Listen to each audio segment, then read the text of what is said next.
We took a middle-of-the-night bus from El Salvador into Guatemala, the last country of our time in Central America.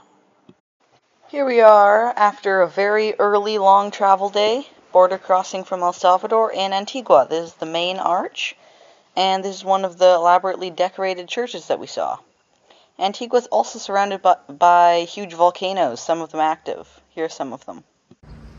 After a super early wake up at 2:45 this morning, we hopped into a shuttle and crossed the border into Guatemala, and here we are in Antigua. So there's Cerro de la Cruz, which we'll be hiking one of these near days. Tomorrow we're actually going to go up that volcano right there, which is called Pacaya Volcano. We're going to sleep overnight up there in some tents. The big volcano here is called Water Volcano, or Volcán de Agua. And then the two big ones on the right hand side, the first one on the left there is Volcán Fuego. We just saw it spit a jet of ash into the air. And then the one to the right is Acatenango. So you could sleep overnight on Acatenango and look right into the maw of the other one, but it's a big hike, so we're going to skip that one and do Pacaya instead. But yeah, super cute little town, cobbled streets everywhere. We've had a delicious breakfast already, and we're ready for some adventure. Antigua's Catholic heritage is apparent, with lots of churches and convents scattered throughout the old part of town. We are in Antigua in Guatemala. This is a picture of the church, which is here behind me, which is actually only the facade of a church, with the heads broken off of the statues, the angels and the saints, and the rest of the church completely missing. So over here is a plaque, and I'm reading about the timeline. So 1592, the first Jesuits come to the city. 1626, they created this church. 1689, earthquake, destroyed. 1690, start building it again. 1698, inaugurated, so they got it going. 1702, earthquake, destroyed again. 1717, destroyed, earthquake. 1751, earthquake, destroyed. 1773, earthquake, it's in ruins, and finally abandoned for 100 years. Then in 1871, they used it for a cafe, I think. In 1912, they used it as a market. In 1976, earthquake, destroyed, and they realize that they have to save the front, at least, of it. 1990, they start preserving it. And 1994 to 1997, it's preserved just in its facade and is now a tourist site. This is the land of earthquakes. We are surrounded by volcanoes. Here's the biggest one, called the Water Volcano, Volcano de Agua. And behind this church, you can't see, but there are two more volcanoes, one of which is still active. Antigua is a very old colonial town, so all of the streets are cobbled, and that makes for a very bumpy ride in a motorcycle or car. This is Volcán Agua, or Water Volcano, which Dad and I saw from a little lookout overlooking the town that we hiked up to in the afternoon. So we began our hike up the volcano. It was pretty hard, but it wasn't the hardest we've done, and our bags were decently light too. Near the top mostly, the ground was quite rocky, and you could clearly see that they were lava rocks. It was very cool to see the views and all of the mountains around us. We stayed the night in a tent, and it was quite cozy. And we got up early in the morning to see the sun rise. It was beautiful. We are at the volcano called Pacaya, watching the sunset on my birthday. This is close to Antigua in Guatemala. We're going to camp here for the night. There's the moon. And right now we're going with our guide down this side of the mountain. It is an active volcano. We're going to go down there to cook some marshmallows over the heat of the earth. And that is vapors from the mountain, from the volcano. During the nighttime, we went out to see the sunset, and afterwards we went down to the vents where there was hot air and steam coming out, and we roasted marshmallows. They were absolutely delicious, and it was very cool because it was very warm down there, and there were a few dogs that followed us down too. And in the morning we got up and just barely saw the sun rise. On the day that we hiked down, we got a picture with our whole group, and the tours that we went with are called ox tours, and highly recommend them if you're going to this area. We then headed for the mountains of Guatemala to go check out their national bird, the resplendent Quetzal. Guatemala is split into a few different biogeographic regions, and this one is up in the cloud forest. It was absolutely stunning. There was a nice 2-kilometer loop trail going through kind of Jurassic Park style rainforest and upper elevation, a little lower than we have been before. We came across all kinds of little natural delights like bird species and this ode to trees, and it's evident that we're not the only ones who appreciate finding cool little things in the forest, as this is a cutout part of a tree. Here's a quiet walk for you to enjoy.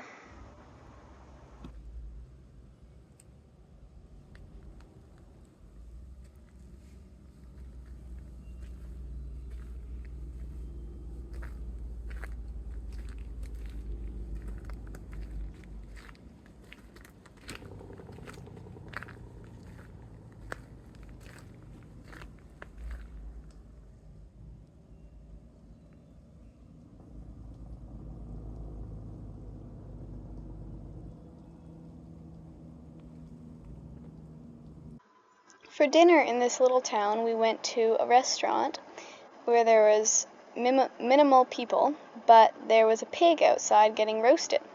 And afterwards, we went to the Christmas festival. It was so cool to see all of the floats set up, and there was the Grinch and there was Santa, and it was really cool.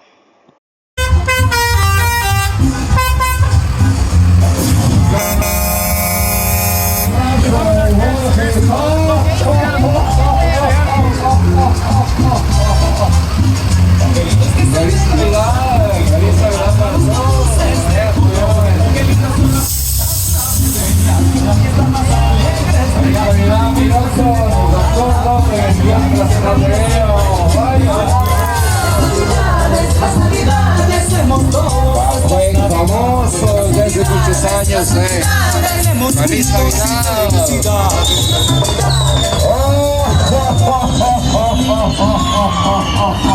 We also got loads of candy at the Christmas festival because they threw a whole bunch out of the windows of the trucks. We visited Cuevas de la Candelaria, a cave system in the karst landscape here. It was really fun to go into the caves. We had a tour, 2-part tour, into the dry caves to learn about them, and then we did the wet tour later where we tubed down the river inside. We learned about limestone formation and have since done a little bit of research. Limestone, you may know, is formed by the compression of shells over millions of years, so much that they make huge mountains like this. And then when it rains, the water seeps in through the cracks, becomes acidic as it comes into contact with the soil, drips through and dissolves the calcium, which then form these stalactites, which hang down from the ceiling, or stalagmites, which come up from the ground. This particular picture is quite unique, apparently. It's called Shark's Tooth, and it's the only one that a particular geologist has ever found. Here it shows how they can grow 1 centimeter every 10 years. It takes a very long time. And of course bats love to live in these caves. We saw a few species of bats, these cute little ones we liked especially. Here's a picture of stalactites coming down from the top and stalagmites coming up from the bottom, and sometimes they connect and they make columns inside. In our description of this video, I'll attach a couple of links to YouTube videos that explains how karsts and caves are formed. It's really interesting. We then ditched the terrestrial clothes, got changed in the bathing suits, grabbed these super snazzy life jackets, headed to the jungle and into a long cave. It was pretty interesting going through a river inside the cave. We had this guide, as you can see here, and we just went into the river. And there were some rapid parts we had to kind of navigate, but other than that, it was pretty chill. Here's our guide, Cesar. And here's everybody else, Dad and Julie. And there's the cave opening, and we are going to go there, into the darkness. Without our headlamps, a lot of it would have been, of course, pitch black. But with the headlamps, it was pretty manageable. Quite a few bats flying around here and there, which was pretty exciting. And some parts you could touch with your hands, and other parts were huge, 30, 40, 50 feet tall. And then there were some little open windows, and then, of course, this is the exit. It was a super fun adventure. Okay, Julie, take us through.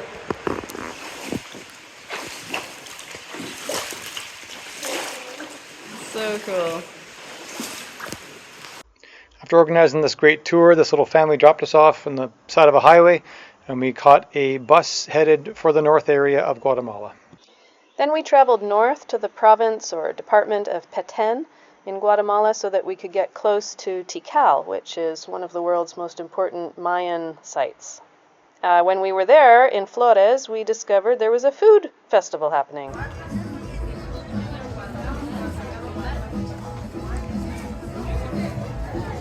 What are we gonna get, Grayson?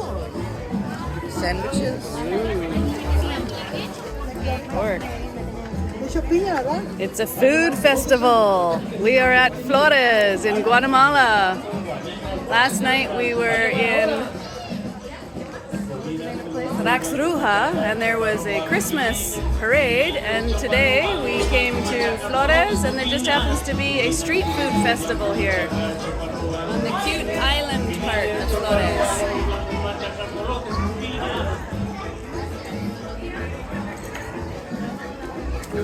How is it, Jeff?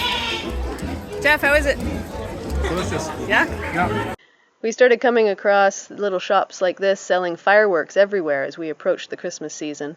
And here's a video to give you a sense of a day in the life of a traveler. So here's our ride from Flores to El Ramate. We just drove through a market, and this bus is like a delivery system, so we've got more Coke and water coming on, and people selling things as usual, and there's our bags in the front there. But yeah, you get cement in the front seat here somewhere. Oh yeah, lots of cement right there. Things on top, things underneath. Just do a little shopping out the window here if we wanted to. Lively spot. It's so handy that everywhere in South America and Central America they have these signs that announce the name of the places we go. Here we are in Tikal, and I'll attach a video in the description to this video that talks about how they found this lost city using technology. It's pretty neat. Tikal is one of the main centers of the Mayan civilization, of classical Mayan civilization.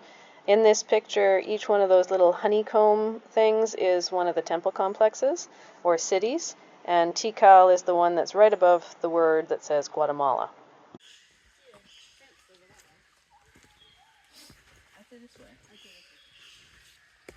Here we are route finding in the jungle of Tikal. What could go wrong? Okay. Like Grayson said, go outside. Worst thing that can happen is you get eaten by a jaguar. Of which there are a few around here.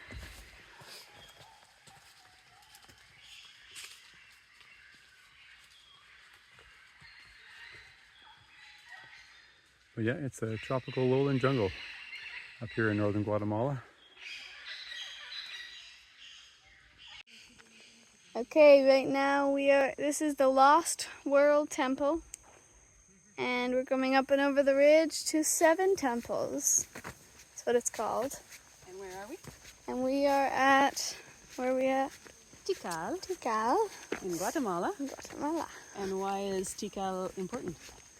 Because there were people here. There were. And There remember were. when? No, I don't know. Like 1,000, 2,000 years ago. The classical period of the Mayans was from 200 to 900 AD, or current era. And CE. CE. And Tikal, I think, is the... Hold that thought. Here is... Tikal the largest temple complex? That is a of the temple over there. No, I think... And this is the temple. Oh, but The backside of the Lost World temple. And then there's a temple over there. And over there, and over there. Okay, keep talking. Tikal is one of the 4 advertised places of Guatemala to go see. The other ones being Semuc Champe, Antigua. We're not going there, are we? Semuc Champe? No, we did the Cuevas de Candelaria instead, which was awesome. It was tubing in a limestone cave river. Oh, yes.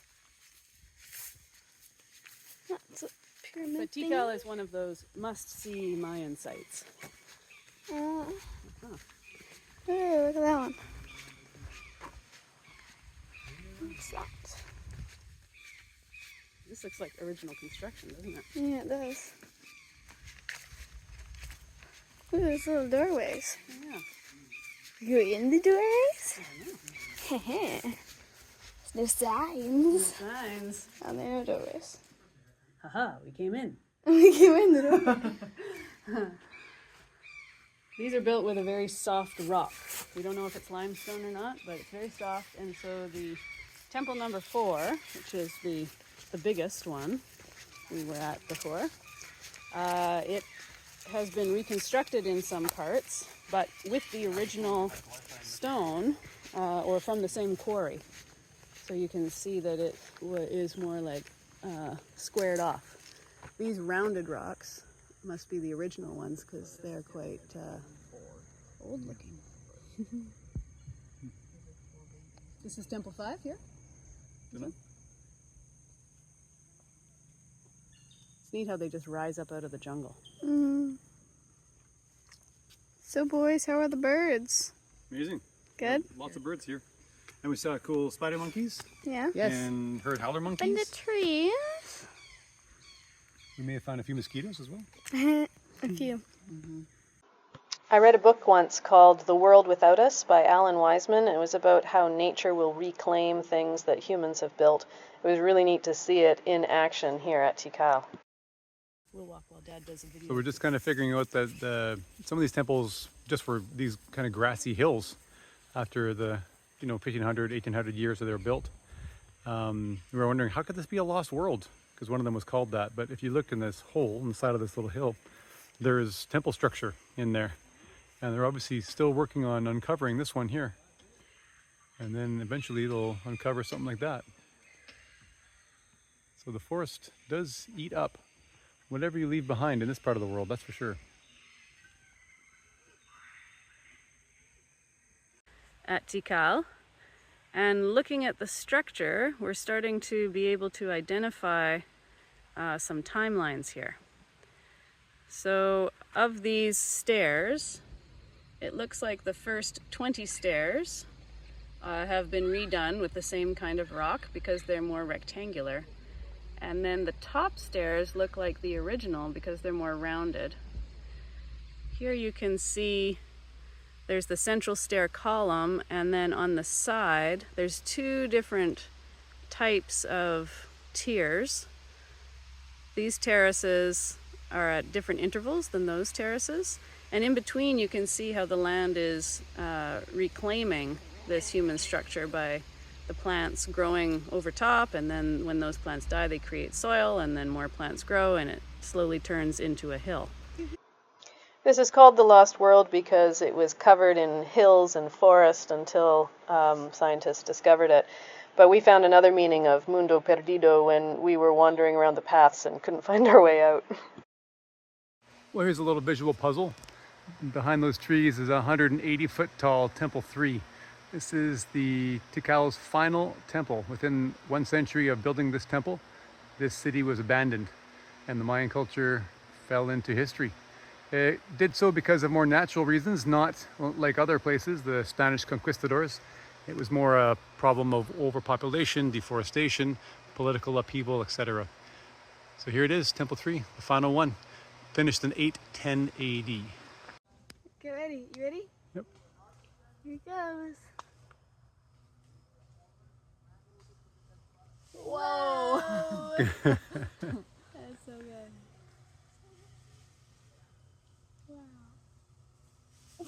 That's what the other guy did too. Just like drops. Falling. Tikal was built mainly using limestone quarries from nearby, and so when they're reconstructing these temples, they're using limestone from the same quarries. We saw these guys working on this project, and they invited us over to explain their work and let us try breaking some limestone. If you're really quiet, you can actually hear these little ants moving in the leaves, hear the footsteps. Show the tree. Show the tree. Go up the tree slowly.